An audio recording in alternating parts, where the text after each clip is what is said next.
Hello students, welcome to my channel. I am Rashmi, your maths teacher. तो chapter 7 का example number देख रहे हैं हम 6। तो ट्रिग्नोमेट्रिक फंक्शंस है।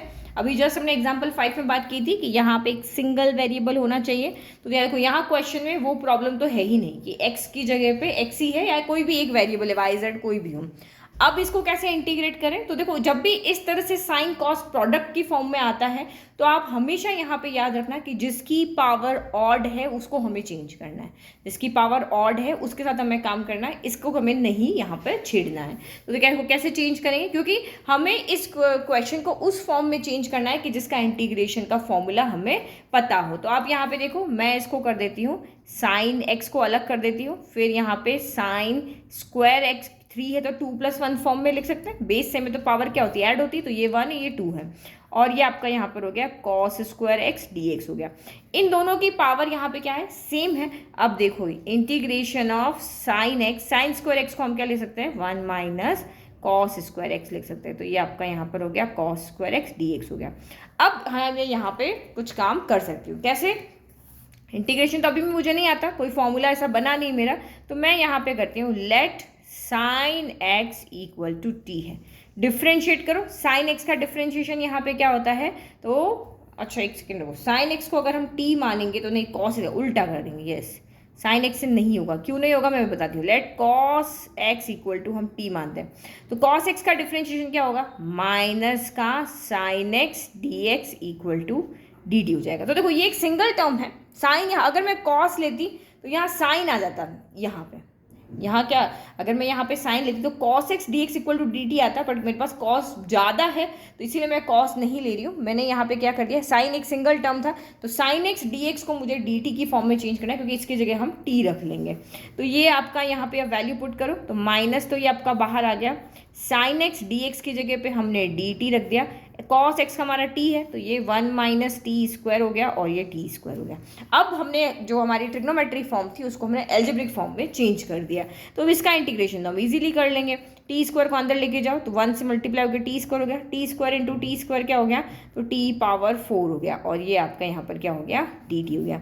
अब आप इंटीग्रेट करो, इजीली कर पाओगे। टी स्क्वायर का यहाँ पे क्या इंटीग्रेशन होगा, टी क्यूब अपॉन 3 हो गया, फिर माइनस पावर 4 का 4+1 अपॉन 4+1, तो ये टी पावर 5 अपॉन 5 हो गया, और ये प्लस आपका सी हो गया। माइनस को आप अंदर लेके चले जाओ और टी की वैल्यू हो गई, तो माइनस अंदर आके 1/3, टी की जगह हमने क्या रखा, कॉस एक्स, तो ये आपका यहाँ पर हो गया कॉस क्यूब एक्स हो गया, फिर माइनस माइनस प्लस, फिर ये आपका 1/5 और ये कॉस पावर 5 एक्स प्लस सी हो गया।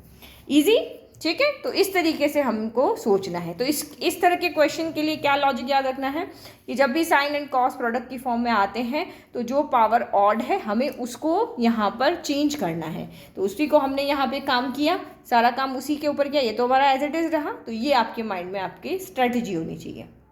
नाउ नेक्स्ट क्वेश्चन, इंटीग्रेट करो sine x upon sine x plus A D x को। तो आप यहाँ देखो, ऊपर एक टर्म है, नीचे एक्स प्लस ए है। तो आप यहाँ पे ये सोचो कि मैं अगर यहाँ पे एक्स प्लस ए को टी भी लेती हूँ तब भी मेरा कोई काम यहाँ पे होने वाला नहीं है, नहीं होने वाला ना। X plus A equal to T है तो क्या हो जाएगा आपका, D x equal to D T आ जाएगा, यही आएगा और तो कुछ आएगा नहीं। तो उससे क्या होगा, कुछ भी चेंज यहाँ पे नहीं होगा। तो दूसरा दिमाग यहाँ पे लगाते हैं, ऊपर एक टर्म है, नीचे a प्लस बी। तो अगर मैं साइन a प्लस बी का फॉर्मूला लगा लेती हूँ तो नीचे 2 टर्म आ जाएगी, ऊपर एक टर्म रह जाएगी, तो हम उसको सेपरेट भी नहीं कर सकते। अगर ऊपर 2 हो, जैसे आपका यहाँ पर x प्लस वाई और नीचे आपका z, तो इसको हम x upon z plus y upon z लिख सकते हैं। तो ऊपर 2 हो जाए, नीचे 1 हो जाए तो हमारा यहाँ पे काम हो जाए। तो इसीलिए मैं यहाँ पे क्या कर लेते हैं कि x प्लस ए को हम t कर लेते हैं ताकि ऊपर की वैल्यू यहाँ पे चेंज हो जाए। तो देखो यहाँ पे let x plus A equal to T, तो this implies D x equal to क्या हो जाएगा, डी टी। क्योंकि तो x का डिफ्रेंशिएशन 1 हो गया, a का 0 हो गया, कांस्टेंट का 0 होता है, और x का अगर d x equal to D t हो गया। तो इससे मेरा यहाँ पे क्या चेंज होगा, साइन x की जगह पे मैं क्या लिख सकती हूँ, t माइनस ए लिख सकती हूँ। तो ये t माइनस का a हो गया, ठीक है, और नीचे क्या हो गया, साइन t हो गया, और ये डी टी हो गया। ठीक है, अब इससे क्या हुआ, अब ऊपर में अगर साइन ए माइनस बी का फॉर्मूला लगाते तो ऊपर मेरी 2 टर्म आ जाएगी, नीचे 1 टर्म रहेगी, तो हम उसको सेपरेट करके सॉल्व कर सकेंगे। तो x प्लस ए को t लेने से मेरा ये काम हो गया, लेकिन वो काम नहीं हुआ कि हाँ मुझे फॉर्मूला बन गया है यहाँ पे। अब मैं यहाँ पे फॉर्मूला लगाती हूँ, तो साइन ए माइनस बी क्या होता है, तो साइन ए माइनस बी हमारा यहाँ पर होता है sign A cos B minus cos A sine B, और डिवाइड में क्या हो गया साइन टी। ठीक है, और ये हो गया डी टी। अब आप यहाँ पे सेपरेट कर सकते हो, तो इंटीग्रेशन साइन टी से साइन टी कैंसिल हो गया, तो कॉस का ए बचा, फिर cos T upon sine T क्या हो गया कॉट टी हो गया, और ये आपका साइन ए हो गया, और ये डी टी हो गया। हम डायरेक्ट डिफ्रेंशिएट कर सकते हैं क्योंकि ये तो कांस्टेंट है, कांस्टेंट के इंटीग्रेशन में क्या हो जाएगा, ये आगे आ जाएगा, और यहाँ पे आपका डी टी के रेस्पेक्ट में करो ना तो टी आ जाएगा, यही आएगा। फिर यहाँ पे माइनस साइन ए आपका यहाँ पर एज इट इज कांस्टेंट है तो आगे आ जाएगा, और कॉट टी का इंटीग्रेशन यहाँ पे क्या होता है लॉग मॉड्यूलस ऑफ टी, और ये प्लस आपका सी हो गया। ठीक है, नहीं यहाँ पे ओनली टी नहीं साइन टी होगा, इंटीग्रेशन ऑफ कॉट टी होता है log modulus of sign T. ठीक है, चलो अब हम यहाँ पे क्या करते हैं टी की वैल्यू रख लेते हैं, कॉस ए टी हमने क्या लिया था एक्स प्लस ए लिया था, तो ये एक्स प्लस ए हो गया, फिर माइनस का sine a as it is log modulus sine t की जगह पे आप रख दो एक्स प्लस ए रख दो मॉड्यूलस अगेन, और ये प्लस सी हो गया। अब आगे इसको आप सॉल्व कर सकते हो, आप चाहो तो अंदर मल्टीप्लाई कर दो, जैसे आपको सॉल्व करना है वैसे आप इसको यहाँ पे सॉल्व करते हो। तो एनसीईआरटी के अकॉर्डिंग अगर देखें तो उन्होंने क्या कर रखा है x cos a plus a cos a minus sine a log modulus of sine x plus a modulus close plus आपका ये आंसर आपको वहाँ पे दिया हुआ है। नाउ थर्ड हमें इंटीग्रेट करना है 1/1 प्लस 10x को, तो डायरेक्ट फॉर्मूला नहीं आता, चेंज करो। तो हमने 10th क्लास में भी पढ़ा है कि 10 को हम मोस्ट ऑफ टाइम में साइन अपॉन कॉस लिख लेते हैं, तो यहाँ पे भी हम वही करते हैं। तो ये 1 प्लस क्या हो गया sine x upon cos x हो गया, फिर ये आपका dx हो गया। अब आप एलसीएम ले लो, तो एलसीएम लोगे तो कॉस क्या चला जाएगा ऊपर चला जाएगा, और नीचे एलसीएम लोगे ना तो इस तरह से हो जाएगा ना, ये कॉस एक्स हो जाएगा 1 से मल्टीप्लाई होके cos X plus sine x हो जाएगा, तो ये कॉस एक्स डिनोमिनेटर में तो ये ऊपर चला जाएगा, और यहाँ पे क्या बचा आपका कॉस एक्स प्लस क्या बच गया साइन एक्स बच गया। बट हमें तो अभी भी फॉर्मूला नहीं आता, और नीचे 2 टर्म आ रही है, अगर यही उल्टा होता तो हम सेपरेट कर देते, जैसे पीछे अभी किया था कि इस कॉस को दोनों के साथ लिख लेते, बट वो भी टर्म यहाँ पे नहीं हो रही है। तो अब हमें यहाँ पे इसको इंटीग्रेट करने के लिए डिनोमिनेटर को यहाँ से क्या करना पड़ेगा हटाना पड़ेगा, कुछ ऐसी टर्म लेकर के आनी पड़ेगी कि ये हमारा फॉर्मूले की फॉर्म में आ जाए और इंटीग्रेट हो जाए। तो देखो यहाँ पे क्या करते हैं हम 2 से डिवाइड भी करते हैं और 2 से मल्टीप्लाई भी करते हैं, क्योंकि मुझे डिनोमिनेटर यहाँ से हटाना या ऐसी फॉर्म लानी है जिससे ये सॉल्व हो सके। अब ये कैसे सॉल्व होता है थोड़ा सा आगे आपको समझ में आएगा। तो ये 1/2 हो गया, इंटीग्रेट 2 cos x है तो मैं इसको 2 टाइम्स तो cos x plus cos x लिख सकती हूँ।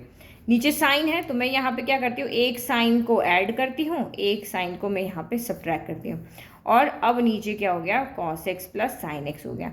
अब मैं यहाँ पे जो डिनोमिनेटर की टर्म है उसके अकॉर्डिंग मैं सेपरेट लिख लेती हूँ। तो ये आपका 1/2 हो गया, integrate cos x plus sign x के साथ में cos x plus sign x के साथ में cos x plus sign x हो गया। फिर आपका यहाँ पे प्लस ही लगा लो, और यहाँ भी 1/2 लिख लेते हैं, सेपरेट सेपरेट इंटीग्रेट कर लेते हैं, और ये आपका ऊपर क्या बच गया भाई cos x माइनस का साइन x, और नीचे भी cos x प्लस क्या बच गया sin x dx हो गया। तो आपके दिमाग में हमेशा ये एक पॉइंट रखो कि जब भी डिनोमिनेटर में cos x plus sin x आ रहा है तो हमें घुमा फिरा के ऐड करके सब्ट्रैक्ट करके ऊपर cos x minus sin x की टर्म लेकर के ही आनी है, तभी ये इंटीग्रेट यहाँ पर होगा।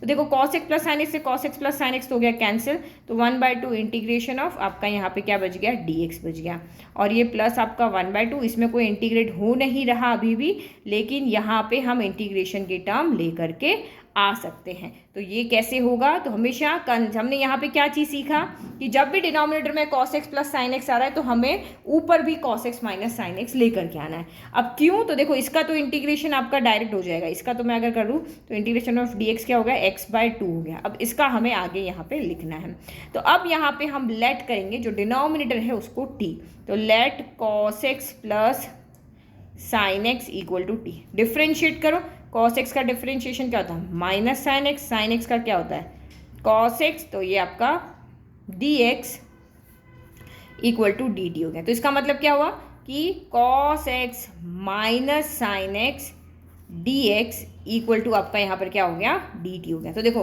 नीचे वाले को हमने टी मान लिया और ऊपर वाला पूरा हमारा डी टी में चला गया। तो हमेशा यही दिमाग में रखना है, 3-4 बार बोला है कि नीचे अगर प्लस में आ रहा है तो ऊपर माइनस में आपको बनाना है, ठीक है। तो अब हम इसमें वैल्यू रख लेते हैं। तो ये हमारा x/2 तो पहले से चल रहा था, प्लस 1/2 यहाँ पे था ही, integration cos x minus sine x D X की जगह हमने dt रख दिया, और नीचे हमारा यहाँ पे क्या हो गया, इसको हमने t माना था ना, ये वाले को t माना था, तो ये आपका t हो गया, ठीक है। चलो अब इंटीग्रेट करो, तो ये आपका x/2 प्लस 1/2, 1/x का इंटीग्रेशन क्या होता है log x होता है, तो यहाँ पे log t प्लस c, अब t की वैल्यू रख लो, तो ये x/2 प्लस 1/2 log मॉड्यूलस, अच्छा मॉड्यूलस लगाना भूल गए, log modulus of cos X plus sine x plus आपका C. This is your final answer. तो आई होप आपको एग्जाम्पल 6 भी बहुत अच्छे से समझ में आया। Thank you.